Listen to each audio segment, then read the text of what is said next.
Hi YouTube, my name is Myra and I am a life coach. I am a yoga instructor and a nutritionist. And I am going to be sharing my journey with you here on YouTube. So I am hoping that I can help some of you guys out with maybe things that you guys are going through in life, because I know we all go through things.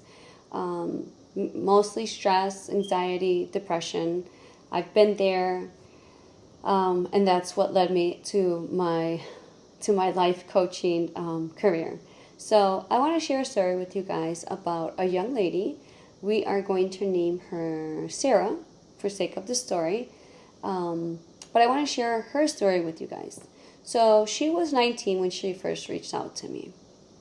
Pretty new college student. She had tons of classes. She was working a part-time job. She was away from home. She, in the beginning, she started with, she joined some groups. She had her group of friends. She had a few friends come from home, travel with her throughout college. And she was pretty close with them, so she wasn't completely alone.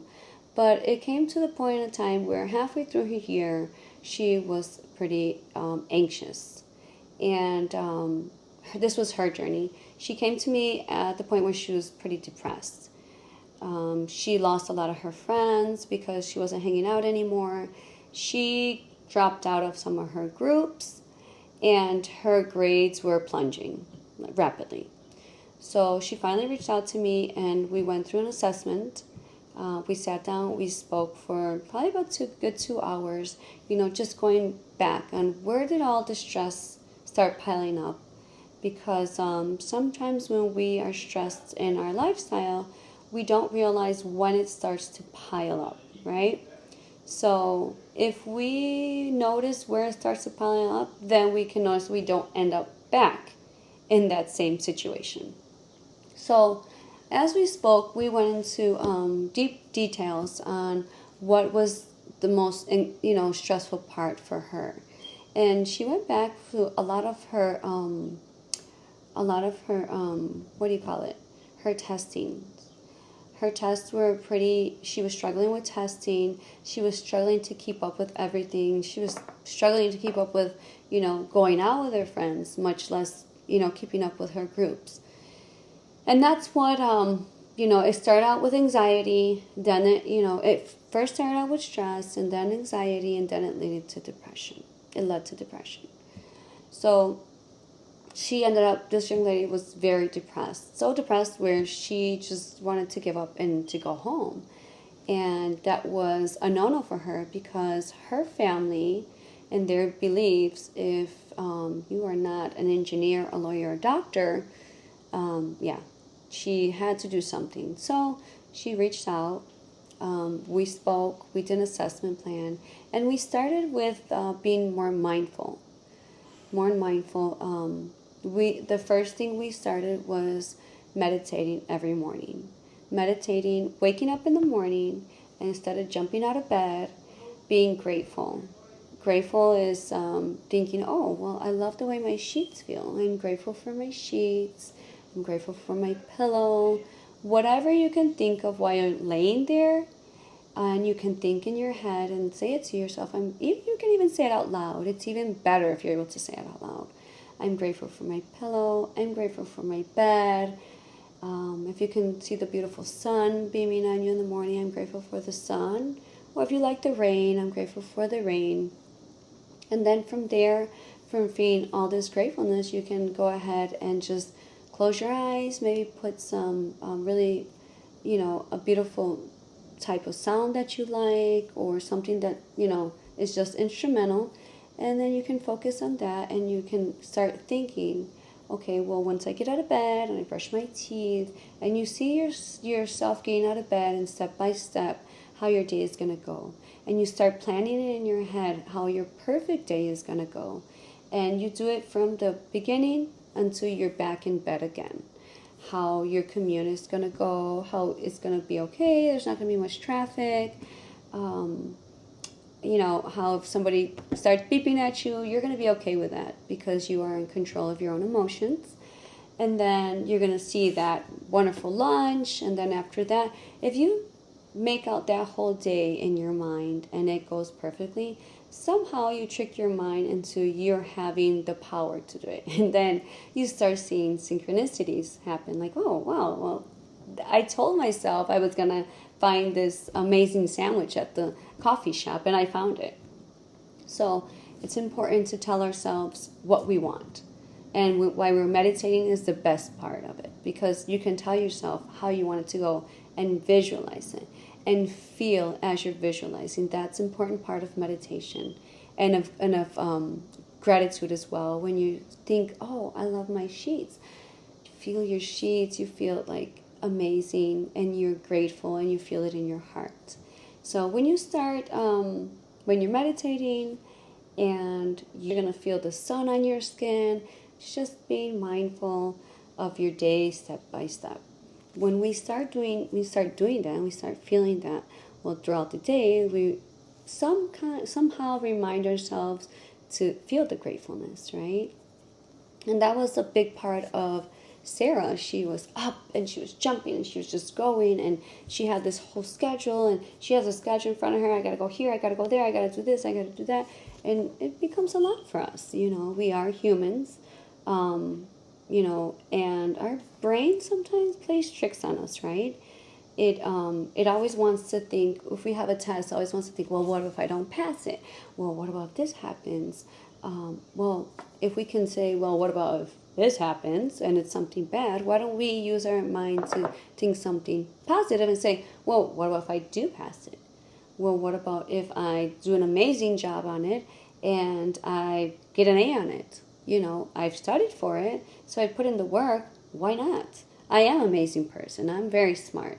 And as long as I do my very best, well, that's what you're going to get, your very best, right? So stop being so hard on ourselves and thinking that, that we are just, we focus a lot on the past and we focus a lot on the future instead of the now. And the past and the future are not ours anymore. The past, for number one, is gone. That's not you anymore. You woke up today and you are a new person. And that's what I used to tell Sarah.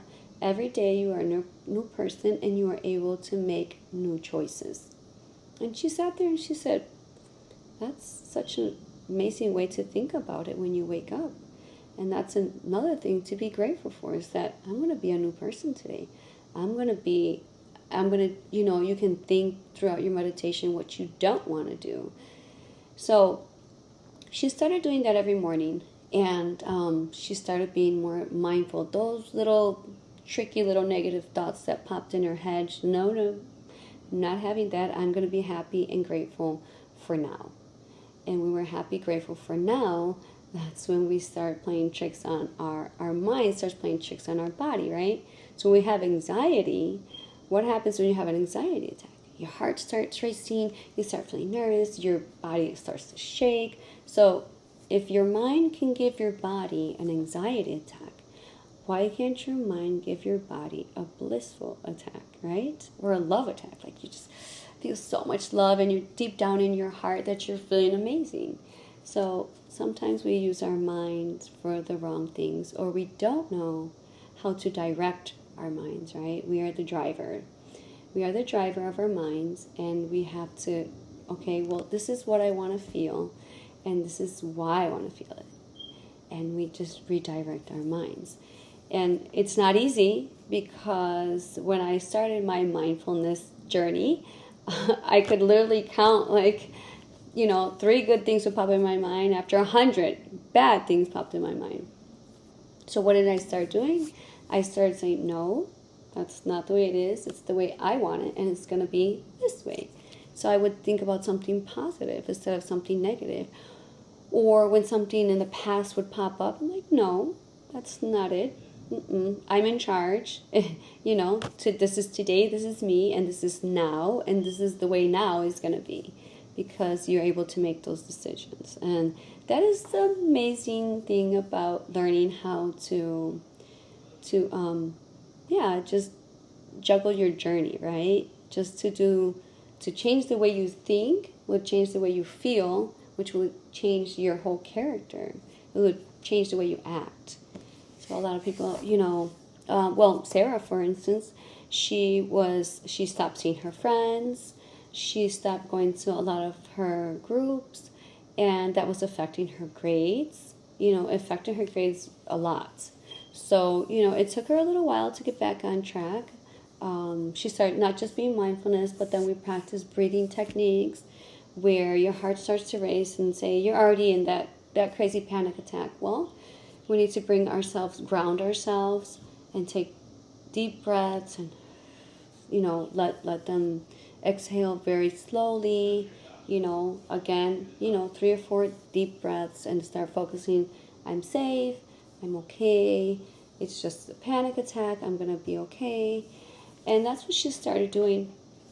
And she started getting her grades back. She started going back to her groups, her friends. A little by little, she started going out back with her friends and stuff. It was working. It worked for her. What else? We did a lot of, we started at the end, she decided to join a yoga group. And so right there was having her mind and her body connect, which is really important. And once she started having her mind and body connect, she's starting to feel better. And that was Sarah's journey. It was amazing story. Her outcome was great. She ended up graduating, and to this day, sometimes she'll email me, thank you. I joined another meditation group. She actually went on a retreat, a wellness retreat, and she went to pamper herself. And we all deserve to be pampered sometimes. So, yeah, thank you for being here. Thank you for listening to me, and I hope this helps you. If you have any questions, or you would like to see a different type of video, you can go ahead and comment below. And please give me a thumbs up and subscribe for more stories and to follow me on my journey. Thank you so much. Bye.